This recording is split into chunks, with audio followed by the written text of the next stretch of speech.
লক্ষ্মীর ভান্ডার কি মমতা বা অভিষেকের বাপের টাকা? প্রশ্ন তুললেন প্রাক্তন বিচারপতি তথা তমলুক লোকসভা কেন্দ্রের বিজেপি প্রার্থী অভিজিৎ গঙ্গোপাধ্যায়। নন্দীগ্রামে ফের কুকথা বলতে শোনা গেল প্রাক্তন বিচারপতিকে। সোমবার 6 মে নন্দীগ্রামের মঙ্গলচক প্রাথমিক বিদ্যালয় এলাকায় প্রচারে যান অভিজিৎ গঙ্গোপাধ্যায়। জনসংযোগে গিয়ে প্রাক্তন বিচারপতি মমতা ও অভিষেক ব্যানার্জিকে আক্রমণ শানান। তৃণমূলকে আক্রমণ করতে গিয়ে প্রাক্তন বিচারপতি বলেন, লক্ষ্মীর ভান্ডার কি মমতা বা অভিষেকের বাপের টাকা নাকি যে বন্ধ করে দেবে?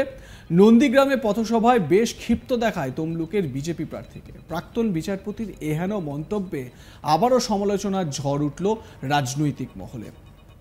অভিজিৎ গঙ্গোপাধ্যায় ঠিক কি বলেছেন এ বিষয়ে শোনাই আপনাদের। হচ্ছে যে তৃণমূল কংগ্রেস, আপনারা জানেন, চোর ছেঁচড় ক্ষমতাবাজদের একটা দল।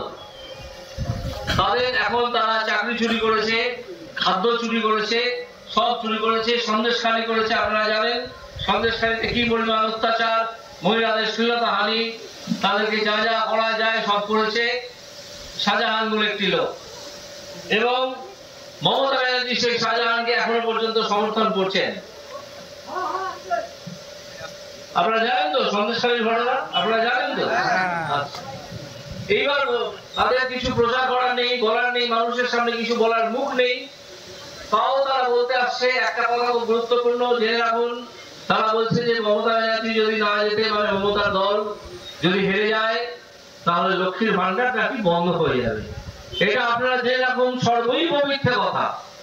এটা সম্পূর্ণ মিথ্যে কথা। এই মমতাবাজিতে আপনারা বিশ্বাস করবেন না। দেওয়া হয় সেটা মমতা ব্যানার্জির বাপের টাকা নয়, সেটা আসে পশ্চিমবঙ্গ সরকারের কোষাগার থেকে। সেই টাকা মমতা ব্যানার্জির ভাইপোর বাপের টাকা নয়, সেটাও বসে পশ্চিমবঙ্গ সরকারের কোষাগার থেকে। পশ্চিমবঙ্গ সরকার থেকে যে টাকা আসে কোষাগার থেকে, এই 1000 টাকা বা 1200 টাকা, সেই টাকাটা আপনারা জেনে রাখবেন অত্যন্ত কম। সারা ভারতবর্ষে যেখানে যেখানে এই স্কিমটা চালু আছে, সরাসরি মানুষের হাতে টাকা পৌঁছে দেওয়ার স্কিম, সেখানে আসামে পায় 3000 টাকা, উত্তরপ্রদেশে এবং রাজস্থানে পায় 3500 টাকা। আমাদের নেতা শুভেন্দু অধিকারী এবং সুকান্ত মজুমদার এর মধ্যেই ঘোষণা করেছেন, আমিও সে তারই প্রতিধ্বনি করে বলছি যে আমরা ক্ষমতায় আসব পশ্চিমবঙ্গে। এই ভোটটা তো পশ্চিমবঙ্গে আসার ভোট নয়, এই ভোটটা হচ্ছে কেন্দ্রীয় সরকারের ভোট। আমাদের ধারণা আমরা এখানে ডিসেম্বর মাসের মধ্যে ক্ষমতায় আসবো। যদি তা নাও আসি তাহলে 2026-এ তো আসবোই। কে আটকাবে? তৃণমূল তো উধাও হয়ে যাবে।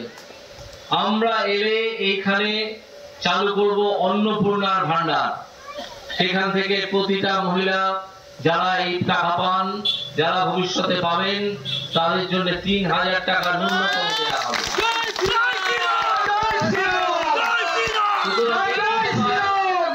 যদি শুনেছেন, ন্যূনতম 3000 টাকা আমরা দেবো, ওরা 1000 টাকা দেয়। আপনারা শুনে রাখুন, যে এই ভাওতাতে আপনারা বিশ্বাস করবেন না, 5000 দেয়। মধ্যপ্রদেশে, রাজস্থানে তো 3500 টাকা দেয়। তোমরা 1000 টাকা দিচ্ছ কেন?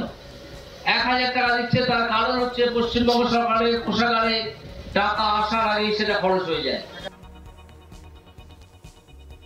এ বিষয়ে আমার সহকর্মী চন্দন সেনাপতি তার বক্তব্য, তার প্রতিবেদন আকারে তুলে ধরেছেন, শুনুন।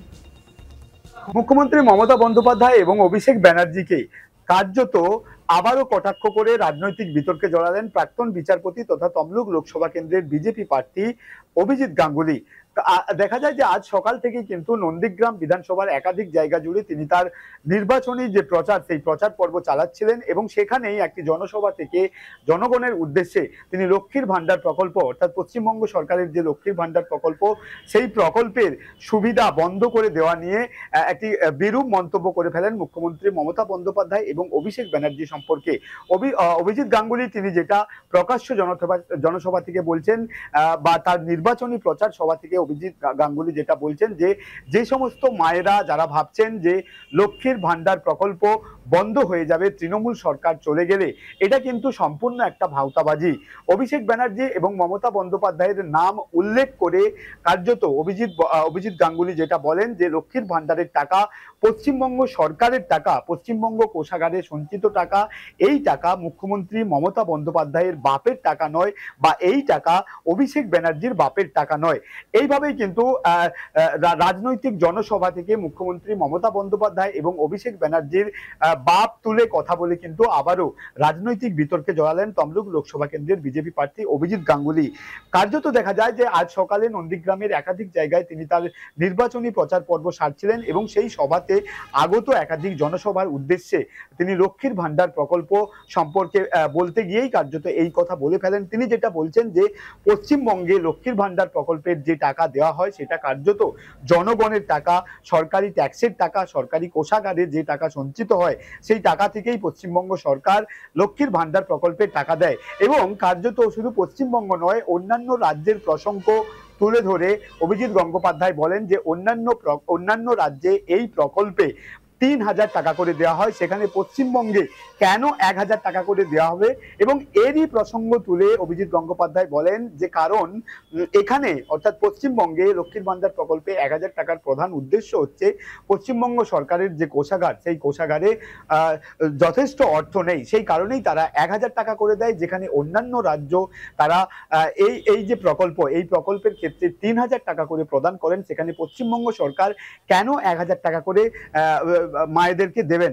এই প্রসঙ্গ তুলে কার্যত অভিজিৎ গঙ্গোপাধ্যায় বলেন যে তারা ক্ষমতায় এলে, অর্থাৎ যবে পশ্চিমবঙ্গে বিজেপি সরকার ক্ষমতায় আসবে, তবে থেকে লক্ষ্মীর ভান্ডার প্রকল্প অন্নপূর্ণা প্রকল্প নামে প্রত্যেককেই ৩,০০০ টাকা করে দেওয়া হবে। কার্যত বিরোধী দলনেতা শুভেন্দু অধিকারীর বক্তব্যের প্রতিনিধি হিসাবেই অভিজিৎ গঙ্গোপাধ্যায় বলেন যে বিরোধী দলনেতা শুভেন্দু অধিকারী বারবারই একাধিক রাজনৈতিক জনসভা থেকে বলে আসছেন যে পশ্চিমবঙ্গে বিজেপি ক্ষমতায় এলে এখানে অন্নপূর্ণা যোজনা চালু হবে এবং সেই যোজনায় ১,০০০ টাকার পরিবর্তে ৩,০০০ টাকা পাবে। সেই প্রসঙ্গ তুলেই কিন্তু আজ অভিজিৎ গঙ্গোপাধ্যায় তার নির্বাচনী প্রচারে কার্যত একটা বিতর্কিত মন্তব্য করে আবারও রাজনৈতিক বিতর্কে জড়িয়ে পড়েন। মুখ্যমন্ত্রী মমতা বন্দ্যোপাধ্যায় এবং অভিষেক ব্যানার্জিকে তিনি বাপ তুলে কথা বলে কিন্তু এবার চরম রাজনৈতিক বিতর্কের শিকার হলেন তমলুক লোকসভা কেন্দ্রের বিজেপি প্রার্থী অভিজিৎ গঙ্গোপাধ্যায়, এবং তার এই মন্তব্যের পরেই কিন্তু রাজনৈতিক মহলে একটা জোরালো চর্চা শুরু হয়েছে। খুব স্বাভাবিকভাবেই চর্চা শুরু হয়েছে। অভিজিৎ গাঙ্গুলিকে এর আগেও এই লক্ষ্মীর ভান্ডারে টাকা দেওয়া প্রসঙ্গে বলতে গিয়ে এই কথাটি বলতে শোনা গিয়েছিল যে কারোর বাপের টাকা নয়, পশ্চিমবঙ্গ সরকারের কোষাগার থেকে আসে সেই টাকা। এবারে মুখ্যমন্ত্রী মমতা বন্দ্যোপাধ্যায়ের প্রসঙ্গেই এই কথাটি বলে বসলেন অভিজিৎ গাঙ্গুলি। শুধুমাত্র মমতা বন্দ্যোপাধ্যায় নয়, অভিষেক বন্দ্যোপাধ্যায় প্রসঙ্গেও তিনি কথা বলেছেন, যদিও অভিষেকের নাম তিনি করেননি, ভাইপো বলে সম্বোধন করেছেন, বলেছেন ভাইপোর বাপের টাকা নয়। আপনাদের মতামত জানান, দেখতে থাকুন আজ তাক বাংলা।